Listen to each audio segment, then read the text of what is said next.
Welcome to the Daily Coffee Pro by Mapper Forward, friends. On the last episode of the podcast, we spoke about whether coffee has a branding problem. Today, what we're going to talk about is the value of a cup of coffee and roasted coffee, but the value of that. And then in the next episode, we're going to talk about whether coffee should be more expensive. A cup of coffee should be more expensive in particular. And this is all building off a discussion that recently was had around whether we should be charging more for a cup of coffee. And in my mind, when we're talking about the value of coffee, we're talking about a number of different touch points because value is defined differently by different people. So as a small business owner, as a professional in the coffee industry, understanding the value behind what you're offering is an important process to go through so that you can identify and understand who the customer you're trying to appeal to is. For example, we have a luxury product in the coffee industry. I do anyway. It's called Elixir Specialty Coffee. Now, the value that this product delivers is very different to the value that a cup of instant coffee delivers.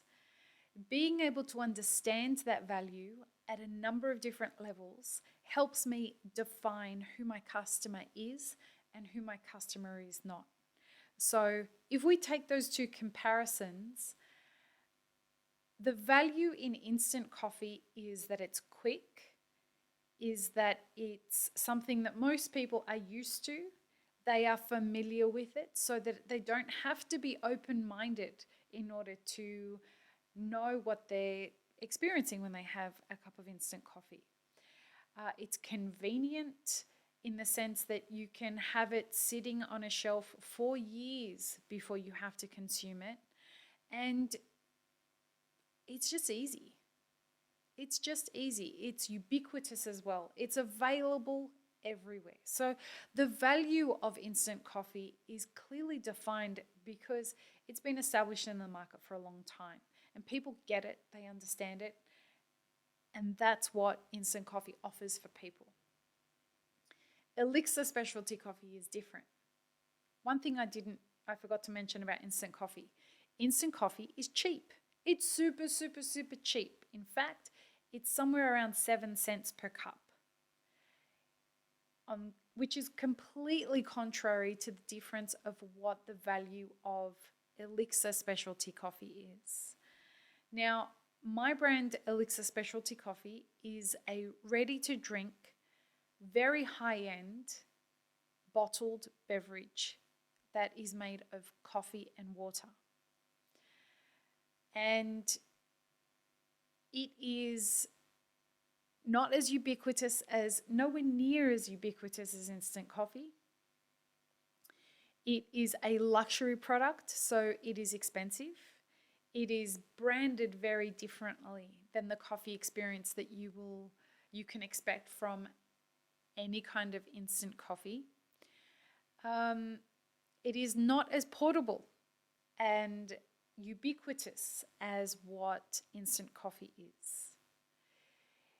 It requires you to have an open mind before you experience it because it's a brand new category in the coffee industry.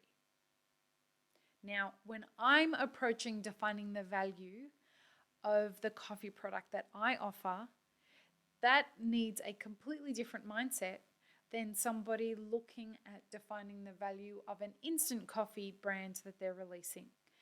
The same thing that's required if you are releasing a brewed coffee, a cafe that has brewed coffee offerings. Understanding the value that your product is going to bring to your customer goes a long way to you being able to justify the price that you're offering your product for. And this is important before we head into the discussion in our next episode of should we be charging more for a cup of coffee. So given that my product is defined as being something that is a luxury product. It is something that is offered to people who are more open minded and people who are looking to have an experience with a coffee rather than just get a caffeine rush. Excuse me. Understanding these things is going to be very important for me figuring out how I can deliver this product to a market of people who are prepared to spend money on the added value that we're offering with the luxury and the sensory experience that we're offering people that is different to other products that are on the market. Now, if we as a brand producer, if we can clearly define that and we can communicate that well to our potential customers, we have a really great opportunity then at being able to make sure that we price our product within the bracket that allows us to have a profitable business.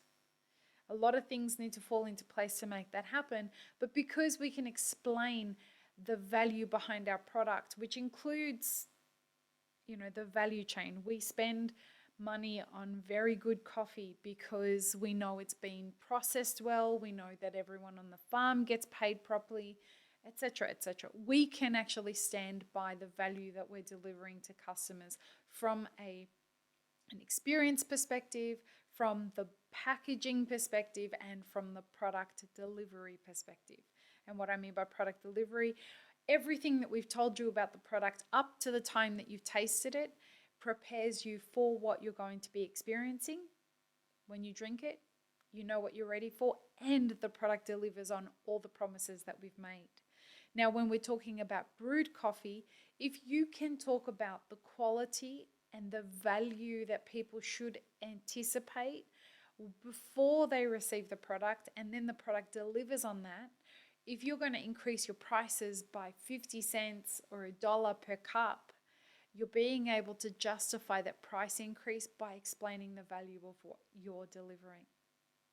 Just something to consider before we go into the discussion in the next episode of should you be charging more for a cup of coffee?